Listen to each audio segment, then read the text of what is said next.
नमस्कार दोस्तों, स्वागत है आप सभी का हमारे चैनल वर्कअप सेसी में। फ्रेंड्स, आजकल आप लोग 1-2 दिनों से 8वें वेतन आयोग के बारे में बहुत सारे न्यूज़ आप लोगों ने देखा होगा। आपको पता है कि 8वां वेतन आयोग लागू होगा, तो लगभग 50 लाख कर्मी जो सरकारी कर्मचारी हैं, सेंट्रल और राज्य सरकार के, उनको और 65 लाख पेंशनभोगियों को इससे लाभ मिलेगा। लेकिन मैं तो बात करता हूँ प्राइवेट कर्मचारियों की, तो इस वेतन आयोग के लागू होने से प्राइवेट कर्मचारी और ईपीएफओ के जो पेंशनर्स हैं, उनको इससे क्या लाभ मिलेगा? आज हम इस वीडियो में पूरा विस्तृत रूप से जानेंगे और हम इस वीडियो में यह भी जानेंगे कि जब यह 8वां वेतन आयोग 2026 से लागू होने वाला है, तो ये 2025 में ही क्यों लाया गया है। साथ ही साथ इसमें हम जानेंगे सरकार की मानसिकता क्या है इसके पीछे, और इसके 8वें वेतन आयोग के आने से देश में इसका क्या प्रभाव पड़ने वाला है, महंगाई के ऊपर में क्या प्रभाव पड़ने वाला है, आम पब्लिक के ऊपर में क्या प्रभाव पड़ने वाला है, और जानेंगे कि 8वें वेतन आयोग के आने से इसके सैलरी का जो ग्रोथ होता है उसका कैलकुलेशन किस प्रकार से होता है, ये फिटमेंट फैक्टर क्या होता है, और मिनिमम सैलरी कितना होगा, मैक्सिमम सैलरी कितना होगा, और मिनिमम पेंशन कितना। अभी अभी तो फिलहाल आपको मिनिमम पेंशन कितना होता पता ही है, 9,000 रुपये के आसपास है।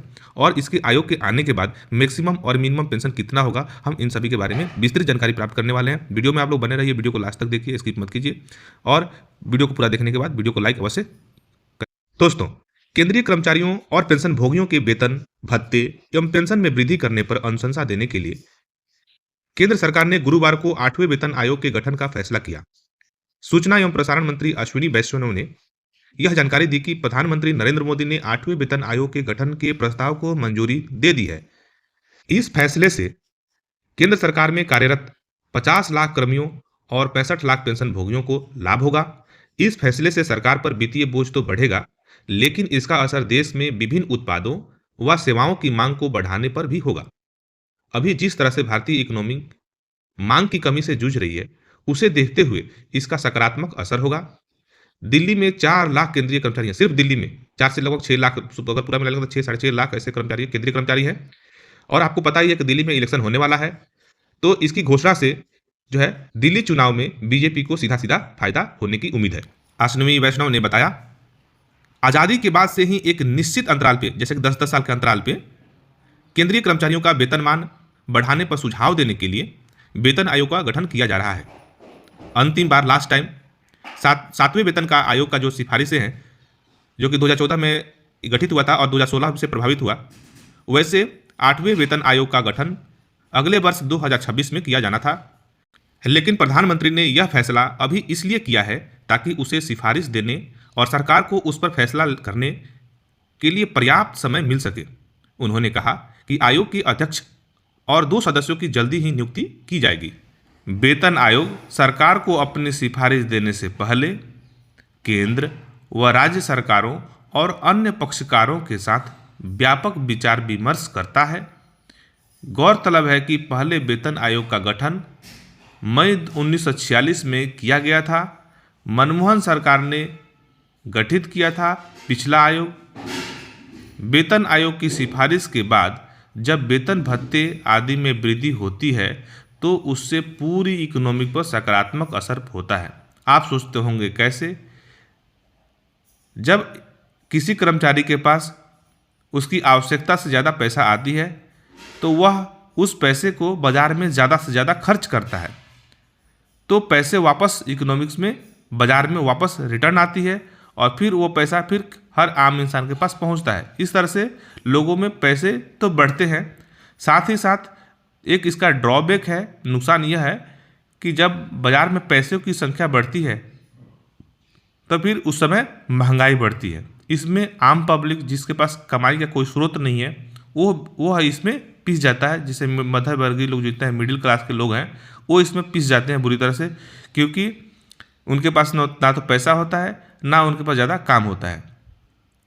7वें वेतन आयोग का गठन फरवरी 2014 में तत्कालीन मनमोहन सिंह सरकार ने किया था, और उसकी सिफारिश को मोदी सरकार ने 1 जनवरी 2016 से लागू किया था।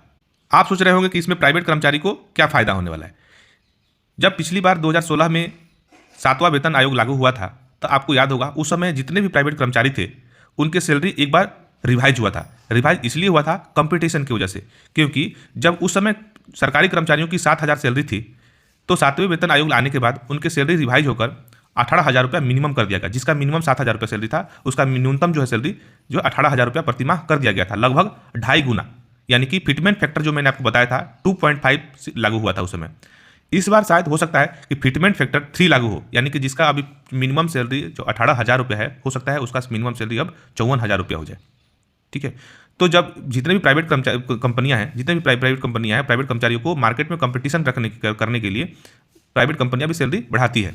जब जब आयोग का गठन हुआ है, यह पिछला रिकॉर्ड आप उठा के देख सकते हैं, जब जब वेतन आयोग लागू हुआ है तब तब प्राइवेट कंपनियां भी अपने कर्मचारियों का वेतन बढ़ाया है।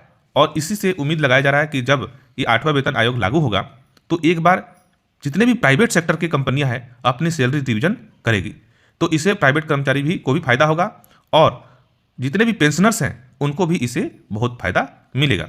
हालांकि केंद्र सरकार ने वेतन व पेंशन में वृद्धि का जो फैसला किया था 2014 या 2016-17 के जो वेतन आयोग लागू होने पे, उसकी वजह से केंद्र सरकार में न्यूनतम मूल वेतन 7,000 रुपये से बढ़कर 18,000 रुपये प्रति माह और न्यूनतम पेंशन उस समय जो इसको 3,500 रुपये न्यूनतम पेंशन मिल रहा था वह बढ़कर 9,000 रुपये प्रति माह हो गई थी, जबकि अधिकतम वेतन 2.5 लाख रुपए और अधिकतम पेंशन 1.2 लाख रुपए किया गया था पिछले 7वें वेतन में। उसी तरह से जब 8वां वेतन लागू होगा तो ये फिटमेंट फैक्टर जो है, फिटमेंट फैक्टर जिसे हम जो फिटमेंट फैक्टर वह होता है कि जो आपका बेसिक सैलरी वर्तमान में अवेलेबल है उसमें उस फिटमेंट फैक्टर से मल्टीप्लाई करते हैं, जो अमाउंट आता है वही अमाउंट आपको इंक्रीज होता है, बढ़ता है।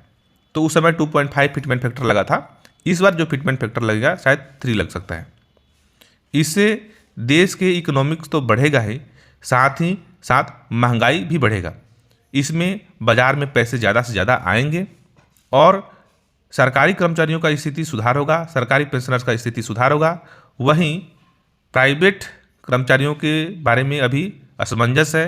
अगर कंपटीशन में बाजार की स्थिति को देखते हुए अगर प्राइवेट कंपनियां अपने सैलरी ग्रोथ में वृद्धि नहीं की तो हो सकता है कि प्राइवेट कर्मचारियों की स्थिति बद से बदतर भी हो सकता है।